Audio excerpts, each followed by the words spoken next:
I've been keen on hill walking, mountaineering, I suppose, certainly since my student days.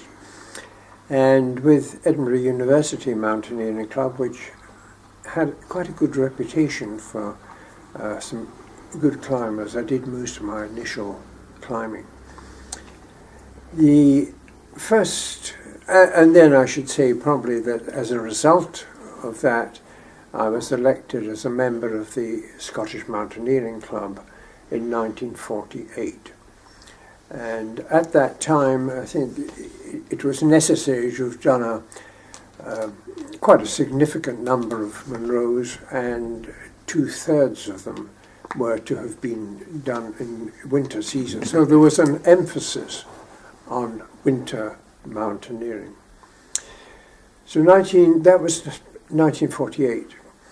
And in 1948, and this is I'm talking about the civilian side at the present moment, was the first course when Glenmore Lodge was opened up and became then the civilian climbing, and it is now, it's very central.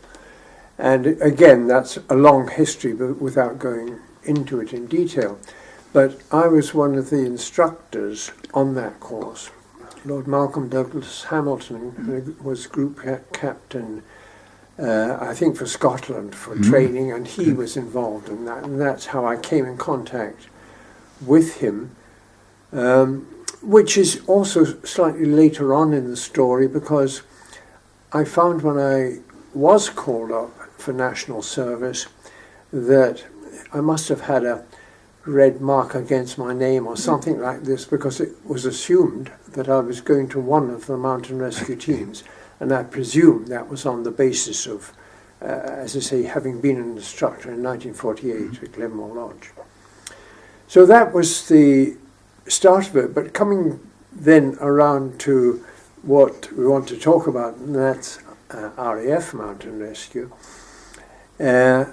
I was posted to Whig Bay, which at that time was Sunderland. The Sunderlands would come in there and then go across to the main factory in Ireland, and Whig Bay was the sort of intermediary before the Sunderland flying boats flew out wherever they were going. And at that point, I was in charge of the one. Yes, Sergeant Anderson was the NCO in charge, and I was obviously quite a bit more experienced than him, and we worked together very, very harmoniously.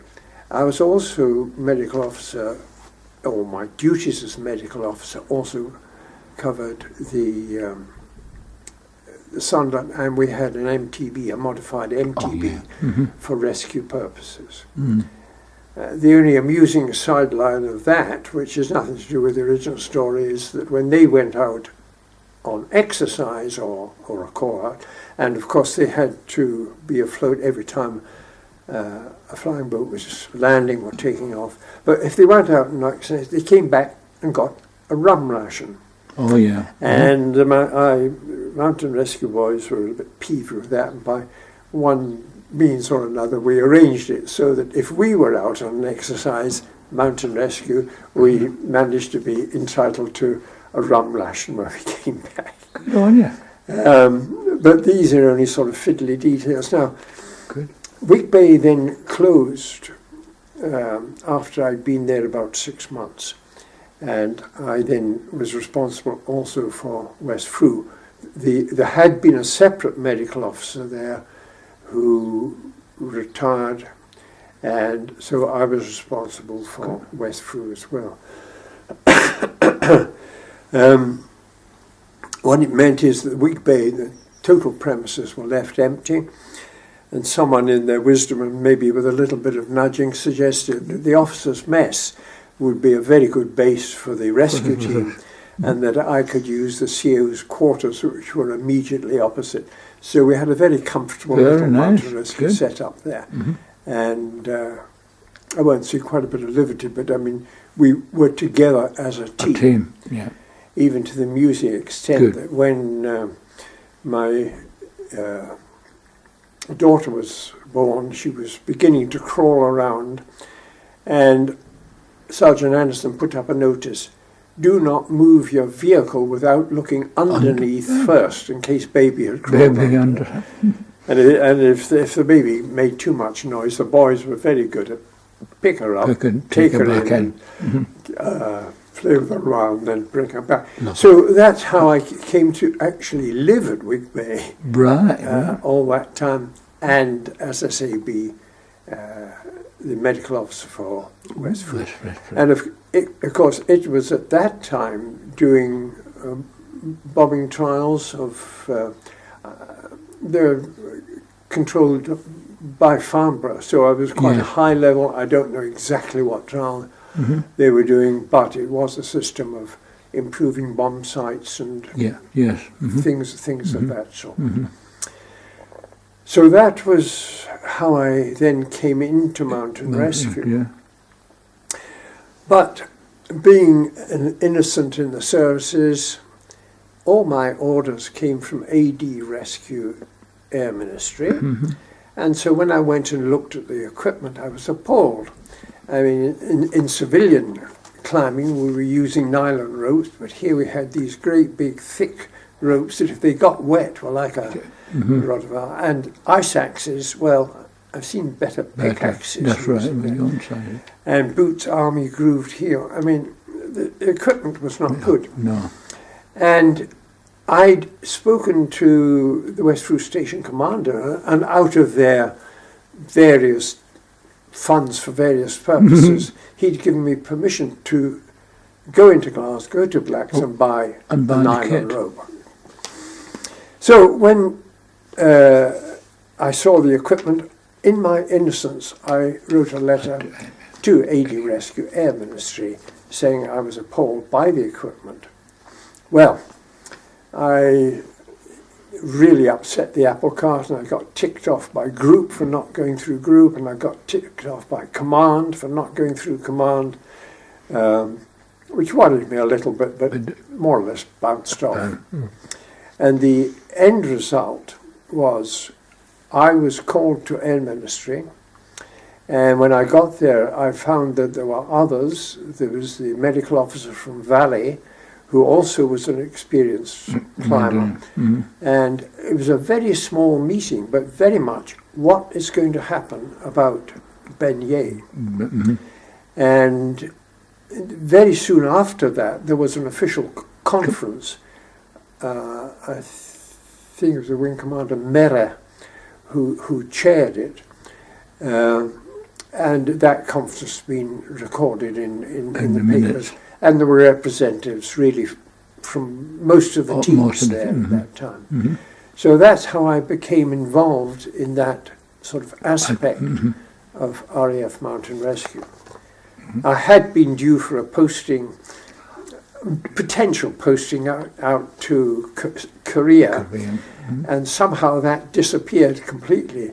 And my wife wasn't at all sorry. She had no great liking of them being out in Korea. She left with a baby at home. So that disappeared, and that was the end of that story. Lovely. And what happened after that in the Cairngorms? Oh, coming to what we did, well, there were two or three things that arose out of the initial discussion. Number one was that there should be a proper handbook written, and so that was done with Mike Halton, who was, I think, something to do with civil service agriculture at the time, and was neatly flipped across into mountain rescue. Seconded. Write that, and then to have a summer course in Wales and a winter course in the Cairngorms. A few things out of that. When we,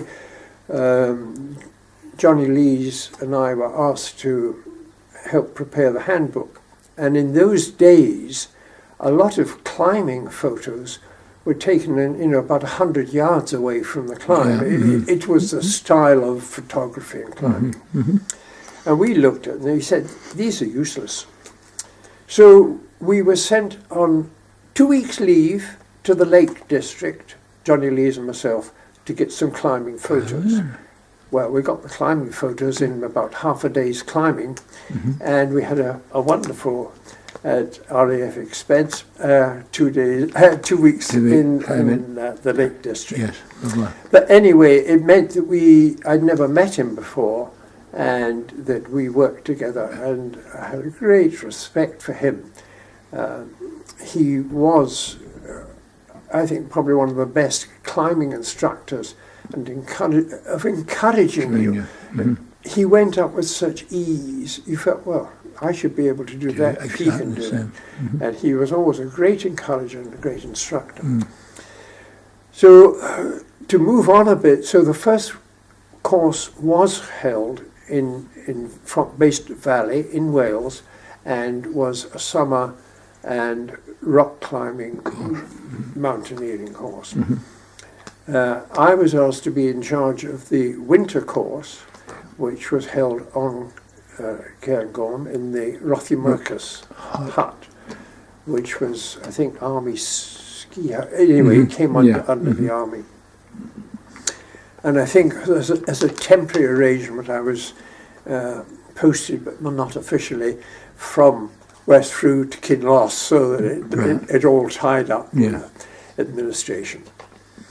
And that was an interesting course, but the weather conditions were not particularly good. I mean, it wasn't nice winter climbing. No. It was somewhat unpleasant weather. But anyway, that was our purpose, and we managed. It's not the best.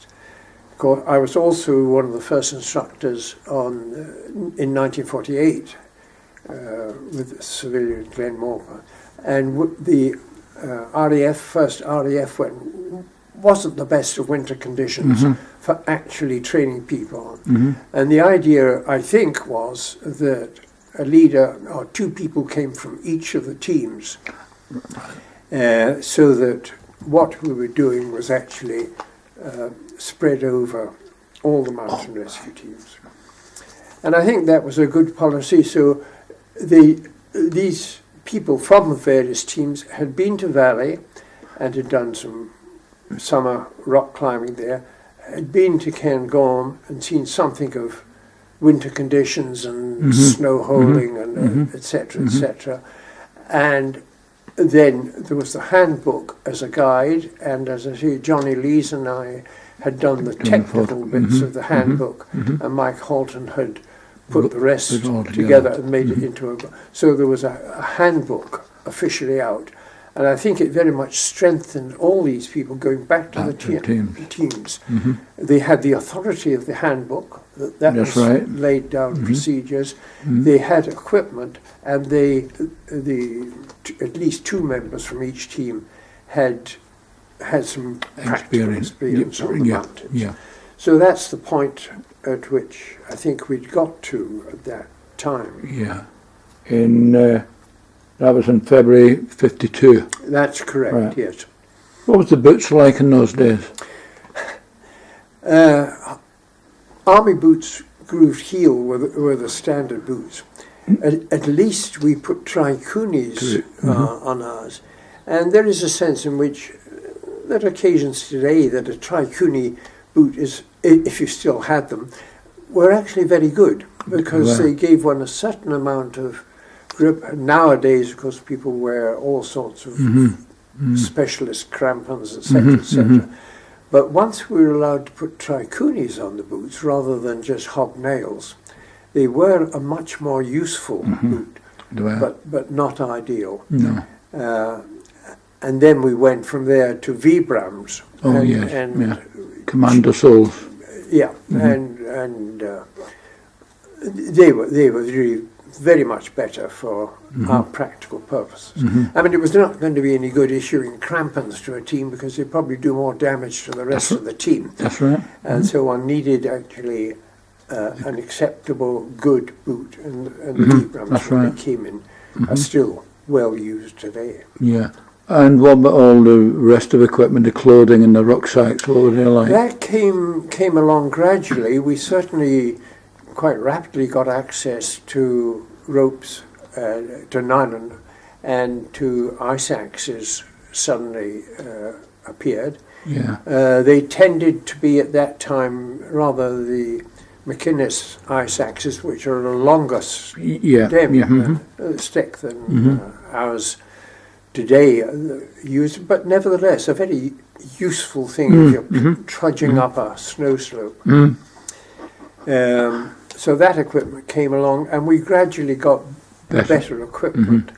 There came windproof equipment came in, and there was a general gradual upgrading of equipment in line with what was currently being used. Yeah, so the smocks went out and That's right. better equipment came in from Better blacks. equipment. Who introduced the Scott carabiner? Sorry? Who introduced the Scott carabiner? Do you remember those? Yes. I can't remember. I mean, A very light alloy yes, carabiner. that's correct. I think that came in after I was out, because I mean, certainly use them now, but we didn't use them at the time. Oh, right. But we were certainly using carabiners and descendeurs for going down ropes. These sort of bits of metal equipment became readily available, and teams, and certainly I had a great deal to do, not with the civilian rescue team on Ben Nevis, because I was in charge of the hut at the bottom, the CIC hut. Good. And I knew everybody who came in, collected the keys from our house and went up there, so I knew who was in the hut at any one time. And that in itself was a great help, because we had some really top climbers coming up. Yeah. But we had a different philosophy, because mountain rescue teams have to be trained to go down mountains. Climbers are busy going up mountains. That's right. And I remember we'd had an accident, a fatality on Tower Ridge had happened, and there were, without mentioning names, 2 or 3 of the people who were regarded as some of the, at that time, the world's finest climbers, had brought the bodies down, came down and reported it. And I said, fine, it was just after midnight when they came down to the police station, we'll call out the rescue team. But they said, we've just come down, you'll never manage. I said, yes, we will. Because with the civilian team, a number of them would give up a day's work to come out. If we could do something through the night, they might be a bit sleepy at work, but they didn't lose a day's pay. It didn't affect them all. Some firms and companies were very good at realizing. Very understanding. Very understanding. And consequently, we would go up and fetch a body down on a stretcher and down to the railway line, going into the BA factory, and that saved us.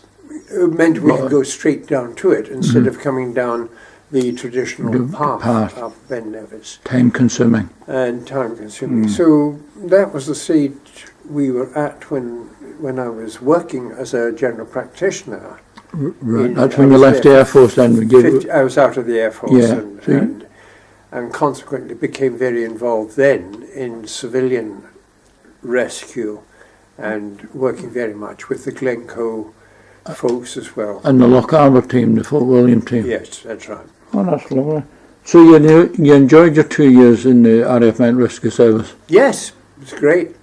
I enjoyed it altogether with, I think, once I ended up in a strange posting. It's not worth recording. Where, from West Frew? No, before I went to Wigley. I knew I was going to Wigley. Yeah. And I was posted a station just outside Carlisle, the name of which escapes me. When I went there, the commanding officer said, well, we're away home for the weekend. Yes, you're free in the mess, but there won't be anyone there. Right. It was a storage unit. Oh, yes, yeah. And I thought, if this is the RAF, I'm not going to enjoy this. But it wasn't long. It was only a few weeks before. You were posted away. Across to Wind Bay. And did you continue mountaineering once you left the Air Force? Did you do? Oh, yes. Yeah. Yes. Yeah. This goes into a slightly longer story, but I certainly did.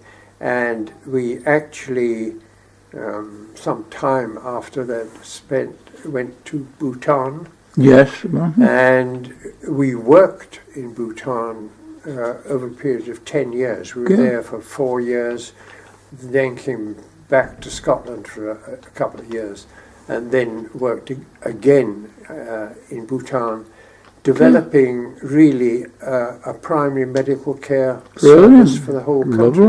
lovely. So, I mean, and that was cushy because we lived at 9,000 feet. Yes, yeah. And so popping up mountains was... When you came home, you were running about. That's right. That's So, and that was very extensive. It meant touring way in the east of the country, and you were either going uphill or downhill the whole Yeah, time. yes, yes. So, I mean, that was mountaineering for work. And then we went on, and at a later stage, I was in charge of the main referral hospital, and my wife was in charge of the training school that we developed there. Lovely. And she got full credit, and eventually the training school, a number of years later, got the WHO prize for the best primary care service in a developing country. Lovely, well And recognised that was then. after 30 years after we'd actually been there and set it up. That was very good, John. Now, I suppose I still wander that mountain. Not in the last year or so, I've not been so fit. But prior to that, we did quite a lot of regular walking around here, knocking off the odd Monroe, if it was a comfortable Have one. you completed all your Monroes now? No. No, I haven't. It's never been one of my... No, it's never been- I no. prefer to go out and enjoy Enjoyment, myself. yeah. I'd rather go back on a hill I know 2 or 3 times than say, I've got to notch it. Yeah, I'm the same.